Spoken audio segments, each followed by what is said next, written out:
Good evening. Today I will be discussing historic St. Mary's City, Maryland, and focusing on the archaeological efforts that have been conducted there in the last century. I will introduce the location, discuss the archaeological methods used to excavate the city, and what was discovered through this work. Additionally, I will cover the public outreach through tourism and internship opportunities at the museum. Finally, I will cover why this location is significant. St. Mary's City is located in southern Maryland on the western shore of the Chesapeake Bay. The city was founded in 1634 by a group of people led by Leonard Calvert. Historic St. Mary's City served as the capital of Maryland from 1634 through 1694. The people that settled there and established St. Mary's City were English people who were seeking religious freedom and opportunities in the New World. On the voyage from England across the Atlantic, there were around 150 people on board two ships named the Ark and the Dove. The people of St. Mary's City were primarily Catholic, but some were Protestant. The first excavation that took place in St. Mary's City was the town's chapel in 1938, when Chandley Foreman, an architectural historian, performed work to locate the foundation of the building, which revealed that the floor plan was in the shape of a Latin cross. There was a lull in research into the location until 1981, when the state of Maryland purchased the city and the surrounding land, establishing the historic St. Mary's City Museum. During this time, two local citizens, Fred and Beth McCoy, worked tirelessly to raise funding to begin the archaeological survey of the chapel location discovered previously. Over the course of the next 7 years, a major research program was developed, and excavations began in 1988. The original purpose of the excavations was to gain enough knowledge about the building in order to rebuild an accurate replica. A large grant from the National Endowment for the Humanities in 1990 enabled the years-long process to take place. In addition to conventional archaeological excavation methods used to conduct the dig, a ground-penetrating radar (GPR) survey was conducted around the chapel field in order to locate and protect the graves within the surrounding cemetery. Along with the GPR survey, a soil resistivity survey was conducted to corroborate the GPR data collected. In total, over 500 of Maryland's founders were found to be buried around the chapel.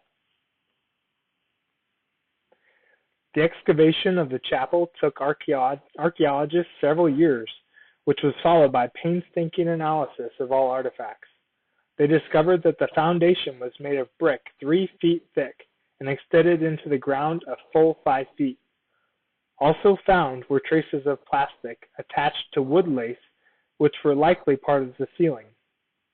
Fragments of window glass found to be cut at different angles allowed archaeologists to determine the shape and size of the windows. Other characteristics of the building were also determined from materials found at the site.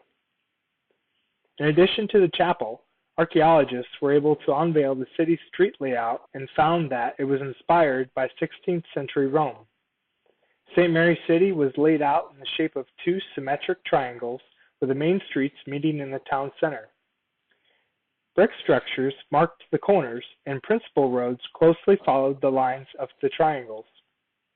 Most of the structures were located during the excavations by finding the building foundations as well as fence posts. In 1992, archaeologists excavated 3 lead coffins at the site of the chapel, and for the time, this was seen as a sign of significant wealth. Additional research found that the 2 largest coffins held the remains of Chancellor Philip Calvert and his wife, Anne Calvert. The identity of the baby girl found in the 3rd coffin remains unknown, however it is theorized to be their daughter.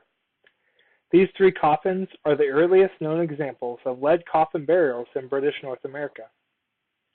According to Silas Hurry, the laboratory director and curator of collections at Historic St. Mary's City Museum, says the past few years of excavations in St. Mary's City have been unusually artifact-rich.